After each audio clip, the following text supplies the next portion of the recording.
Hi, everyone. Thank you for being here. I would like to set the stage before we sort of dive into, as was mentioned, the use cases for sustainability.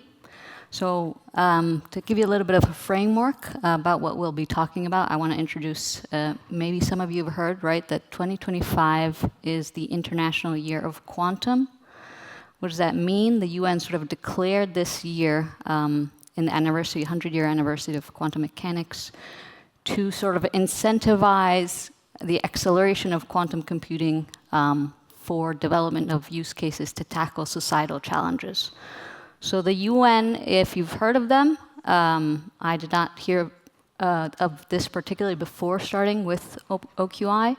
The Sustainable Development Goals, SDGs, are 17 goals that the UN has sort of declared, an agenda for 2030 to tackle in order to basically make life, increase the quality of life for everyone, including increasing education, health, reducing inequality, increasing access to water, reducing poverty, famine, things like that.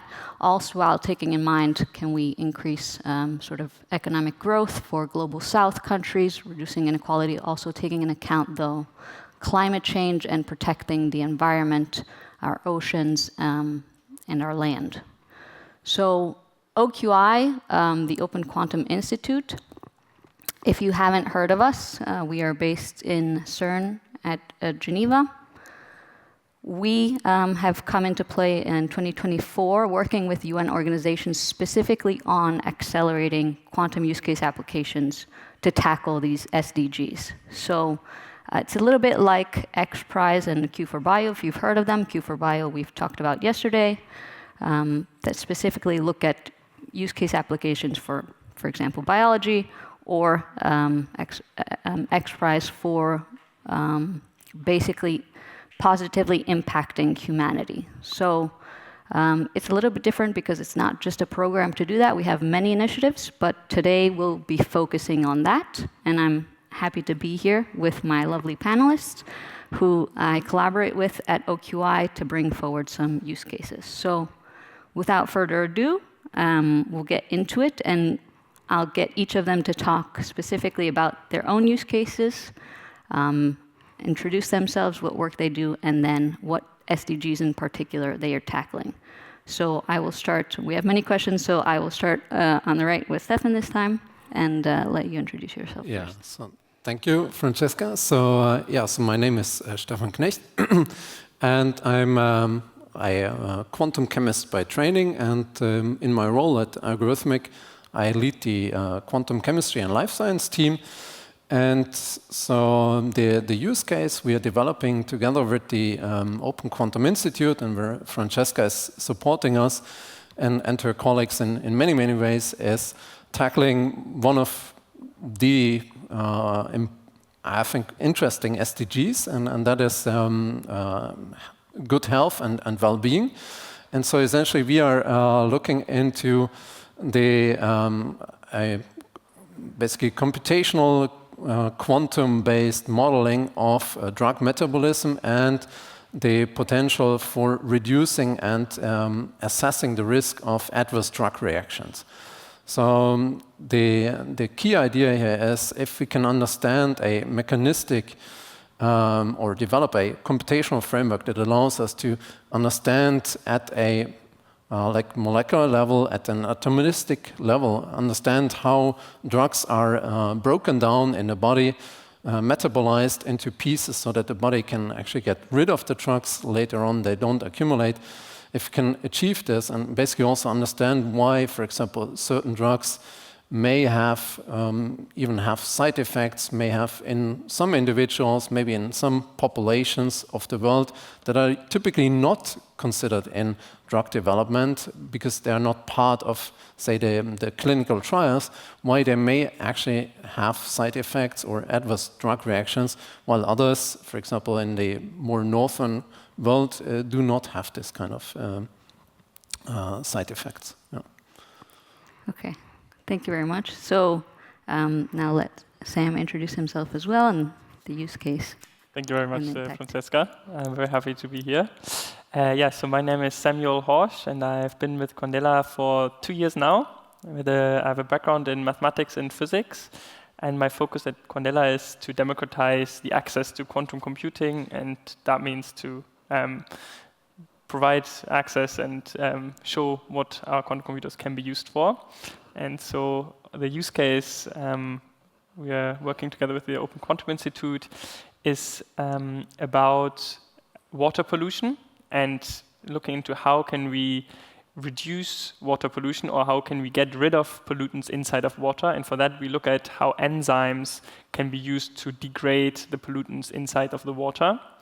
And how we use quantum computing for that is we use a quantum computing algorithm which is specific to the photonic quantum computing architecture we use at Quandela to enhance the classical workflow of finding these enzymes for specific pollutants, and look at specifically the molecular docking of how these enzymes dock to the pollutants. And that way, the aim is to shorten the overall discovery time of new enzymes, which then, of course, allows us to basically find more of these enzymes and use them to clean up our oceans and rivers and lakes and so on. And yeah. Thank you. So I want to ask you a follow-up question a little bit, because Stefan talked a little bit about the difference between the adverse drug reactions between, let's say, like global north and south. So how do you see that affecting different populations, and why is it important in that? Yeah, thanks very much for the follow-up. So, of course, there's a big imbalance in the world of how environmental impacts are felt for different populations. And generally speaking, in the global north, where we have a lot of money and resources to protect ourselves from pollution in rivers and lakes and waterways, we are less affected directly from it.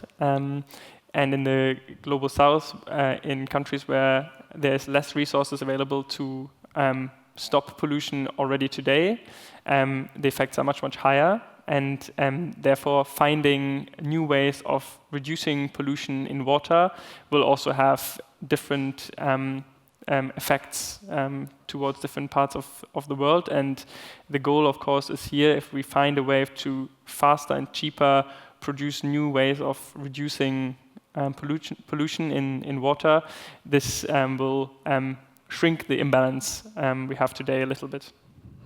Thank you. So I think it'd be worth mentioning for both your use cases as well.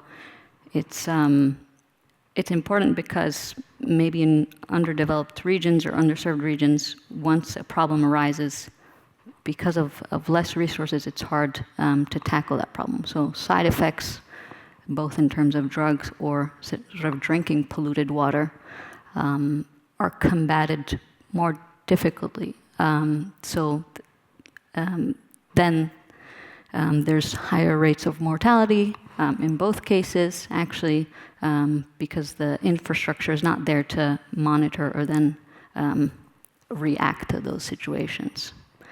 So going forward, then I actually wanted to ask both of you, I'll start on this side now, for what kind of use cases outside of OQI do you also tackle that you think could be reframed in looking at tackling SGDs or bringing positive impact to the world?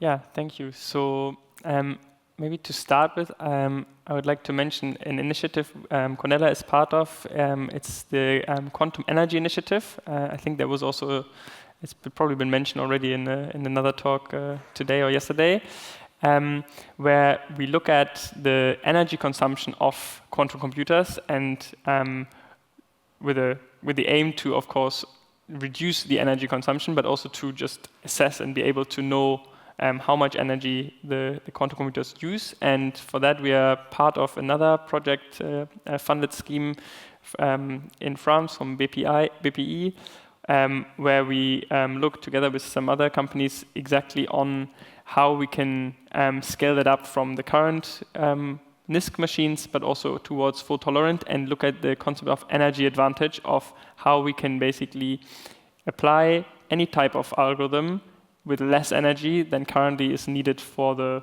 classical alternatives. And actually, there's another talk today by my colleague Pierre-Manuel on exactly that topic, so you can hear more about that. And then a part of the energy aspect of quantum computing, we at Quandela also look at some other use cases which we could frame in the context of tackling some of the sustainable development goals. There's one use case we're working together on with EDF, which is on the simulation of crack propagation in large mechanical structures, for example, water dams. And there, of course, if we manage to track these cracks better than we can currently do, these will last longer and we will have less resources needed to spend on building new structures, or we can basically have a safer system in place. And maybe just one point on the general use of quantum algorithms for saving the world or for sustainable development goals.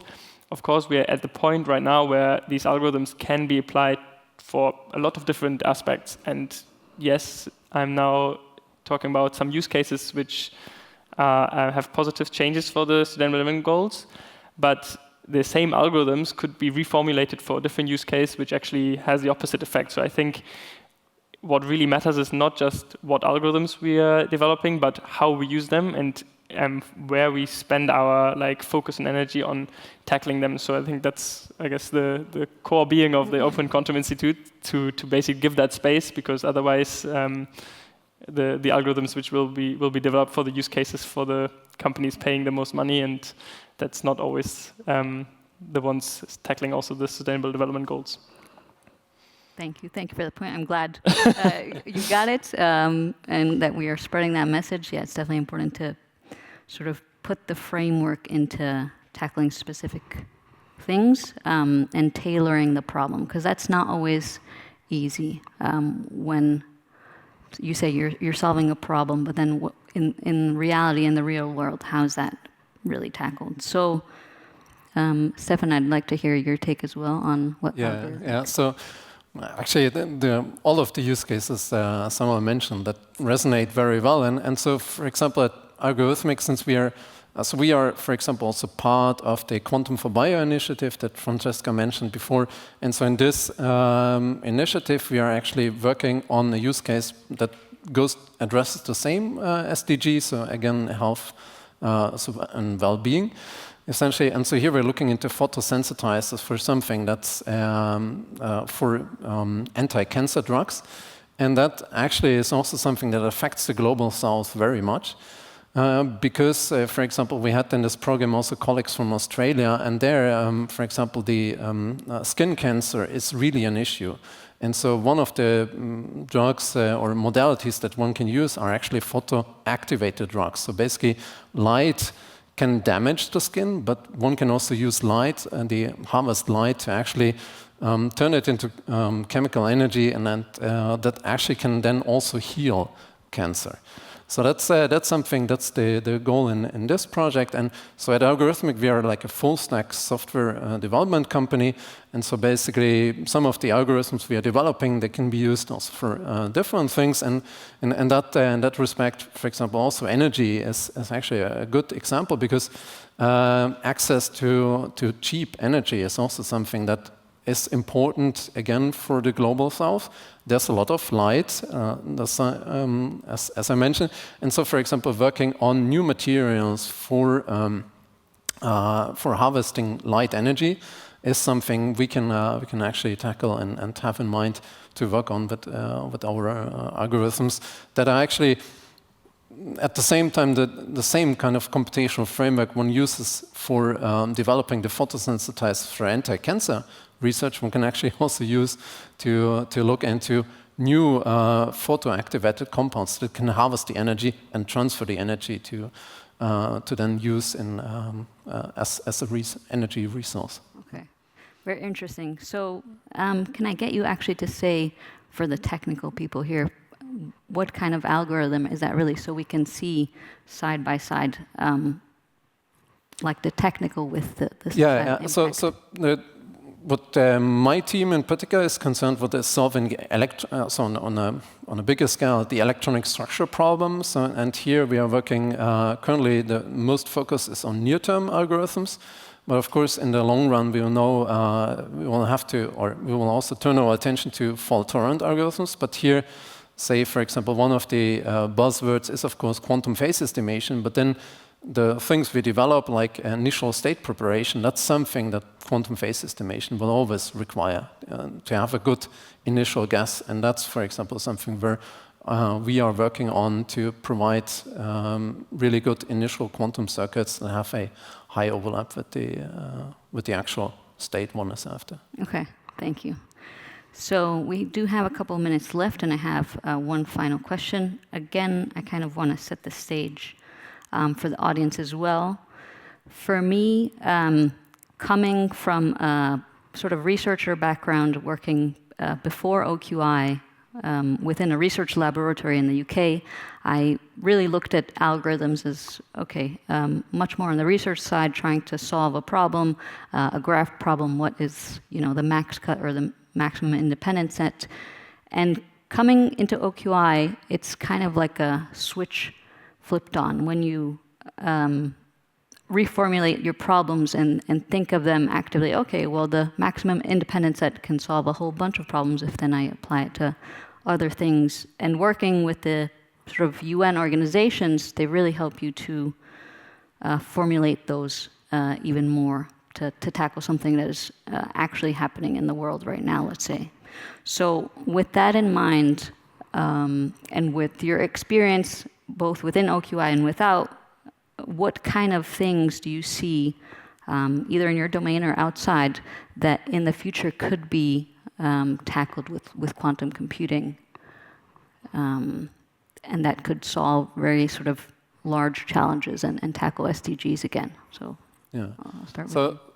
I mean, one of the things, of course, that's a known buzzword in also the quantum computing community is like fertilizers in general. So I don't want to spend time on, say, the famous FEMOCO, but in general, of course, also in this space, if it's not up to, say, a big companies to actually work and develop on fertilizers, but then maybe now with the sort of help from organizations like OQI, when I can actually use also the new possibilities with quantum computing algorithms that we can one day tackle, maybe trying to find new ways of getting cheap access to fertilizers that don't require a lot of energy, that don't require like having huge plants to produce those fertilizers. Maybe we can find smarter ways, getting inspired by nature, and help developing the processes based on insights we can actually gain from quantum computing. Okay, very interesting.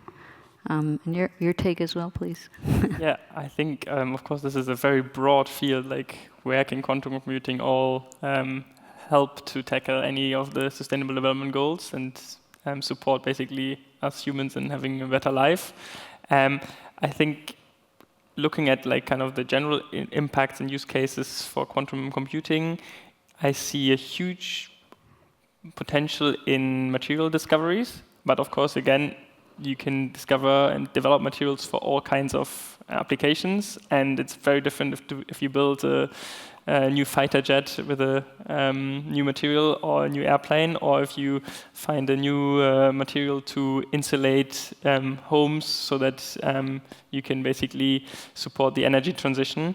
And I'm sure there's many, many other applications where new materials will really revolutionize the way we live. And so I think, just to kind of go back on my message, what I said before is there are many use cases, and quantum computing will be able to solve many of these in the future, but it's really about what we as a society choose to focus on and where we choose to use quantum computing for. And I think for that, it's really important to make quantum computing accessible to as many people as possible, so that the people who actually want to solve these problems or are the ones in need of solving these problems have a say in it, and it's not only decided by the people who are running the big companies.